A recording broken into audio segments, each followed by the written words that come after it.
పరిశుద్ధ నామమునకు మహిమ చెల్లును గాక. ప్రతినిత్యం ఇలా వాగ్దానం చూస్తున్నారు. మీతో ఇలా మాట్లాడడానికి ప్రభు చూపును కృపను బట్టి ప్రభు నేను కనపరుస్తున్నాను. యోవేలు గ్రంథం 2వ అధ్యాయం 26వ వాక్యం ఒకసారి చూద్దామండి. నా జనులు ఇక నెన్నటికీ సిగ్గునొందరు. అప్పుడు ఇశ్రాయేలీల మధ్య ఉన్నవాడును నేనే అనియు, నేనే మీ దేవుడినైన యెహోవాననియు, నేను తప్ప వేరో దేవుడొకడును లేడనియు మీరు తెలుసుకొందురు. నా జనులు ఇక్కడ ఎన్నడూను సిగ్గునొందకయుందురు. దేవునికి స్తోత్రం. సిగ్గుపరిచే దేవుడు మన దేవుడు కాదు. చాలాసార్లు అవమానాలు కలిగినప్పుడు, నిందలు వచ్చినప్పుడు, శోధనలు వచ్చినప్పుడు నా బ్రతికి ఏంటోనండి, నా జీవితం ఏంటోనండి, నా భవిష్యత్తు ఏంటోనండి అని ఏమవుతూ ఉంటారంటే ఇష్టానుసారంగా ఆలోచిస్తూ ఉంటారు. కానీ ఈ వాగ్దానం చూస్తున్న బిడ్డ, ఈవేళ నీ సన్నిధిలో, దేవుని సన్నిధిలో ఒక మాట నేను చెప్తున్నాను. సిగ్గుపరిచే దేవుడు నీ యేసు ప్రభు కాదు. గుర్తుపెట్టుకో ఈ మాట.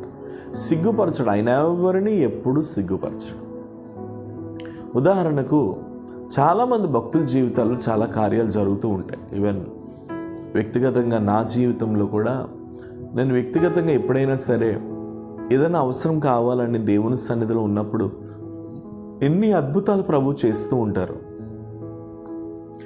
ఎవరి ముందు కూడా నేటికి కూడా తలదించి ఆయన ఏది అవమానకరంగా ఎప్పుడు తేనవలేదు. నా జనులను అవమానంకు అప్పగించిన నా దేవుడు నీ దేవుడు.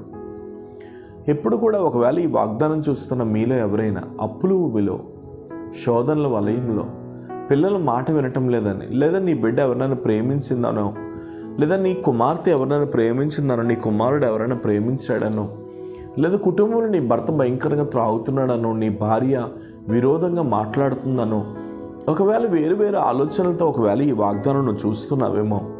కానీ ప్రభు సన్నిధిలో ఒక మాట నేను ధైర్యంగా చెప్పగలను. దేవుని జనులు వింటున్నారా? మనమందరము దేవుని జనులం కాబట్టి మనల్ని మన దేవుడు సిగ్గుపరిచే దేవుడు కాదు. బైబిల్ క్లియర్గా సెలవిస్తుంది, నా జనులను నేను సిగ్గుపరచను అని దేవుడు చెప్పాడు. ఒక మంచి భక్తుడు ఉన్నాడు బైబిల్లో. కడసారివాడు, చివరివాడు.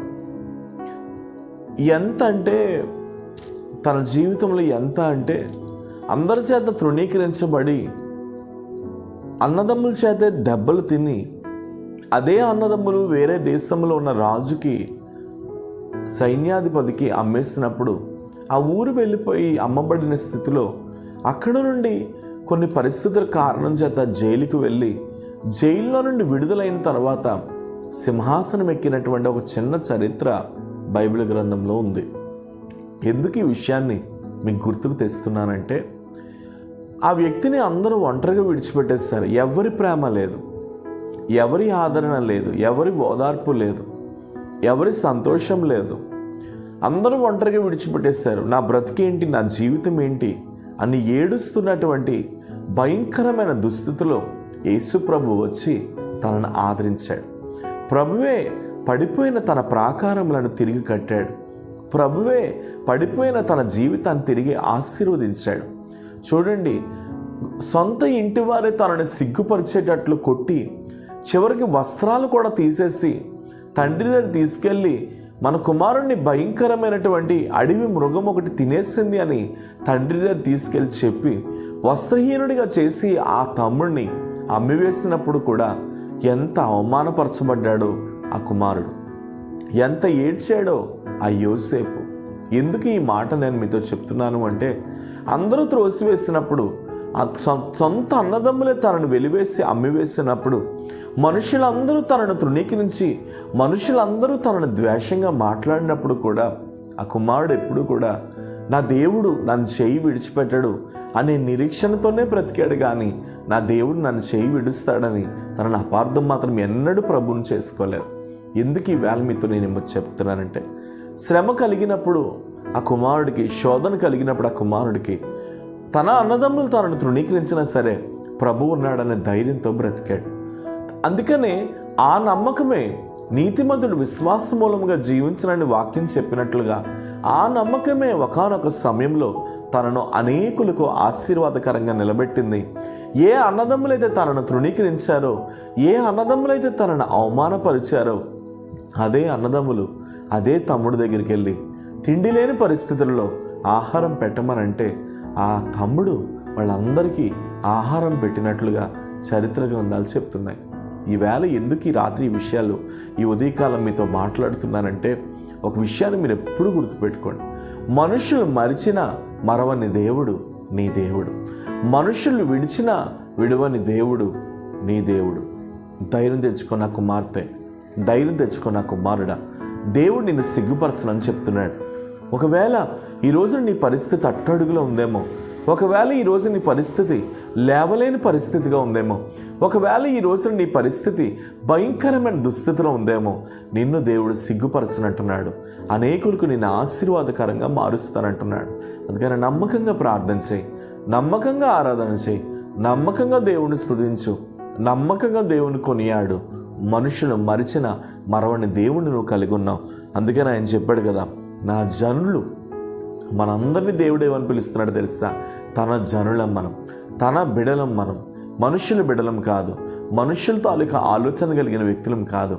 మనం తన జనులం. మనల్ని తానే ప్రేమించాడు, తానే మనల్ని ప్రేమించాడు కాబట్టి ఈరోజు మన కొరకు ఒక ఉన్నతమైన ప్రాణమును పెట్టాడు. వాడు ధైర్యం తెచ్చుకోండి, నిబ్బరము కలిగి ఉండండి. నువ్వెన్నడూ సిగ్గునందువు. నిన్ను దేవుడు తలగా నియమించబోతున్నాడు.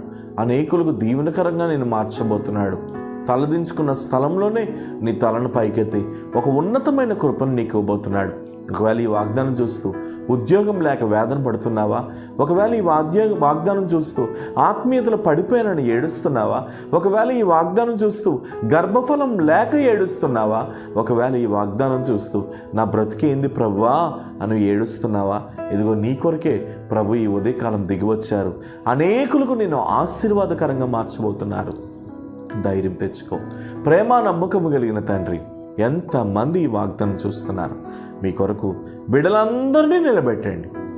ఈ వాగ్దానం చూస్తున్న వారి మీద నీ కృప బలముగా ఉండును గాక. అభిషేకించండి. దుష్టుని పన్నాగాలని యేసు నామంలో బ్రేక్ చేస్తున్నాను. ఒక ఉన్నతమైన కృపనివ్వండి. బిడ్డలను ఆశీర్వదించు. ఎక్కడికి వెళ్ళినా జయమనివ్వండి. నీ కొరకు నిలబడగలిగిన కెపాసిటీ ఇవ్వండి. బిడ్డలను జ్ఞాపకం చేసుకోండి. వారు ఏ అక్కర్లో ఏ అవసరతలో ఉన్నారు మీరు నిలబెట్టండి. ఈరోజు మీరు మాట్లాడారు, నేను సిగ్గుపరిచే దేవుడను కానని. నువ్వు సిగ్గుపరచవయ్యా.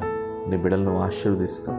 మీరు చూపున ఒక ఉన్నతమైన కృపను బట్టి నిన్ను మహింపరుస్తూ యేసు నామం నీ ప్రార్థన అడుగుచున్నాను తండ్రి. ఆమేన్. God bless you. అనేకులకి వాగ్దానం షేర్ చేయండి. ఖచ్చితంగా మీ కొరకు నేను ప్రార్థన చేస్తాను. Praise the lord.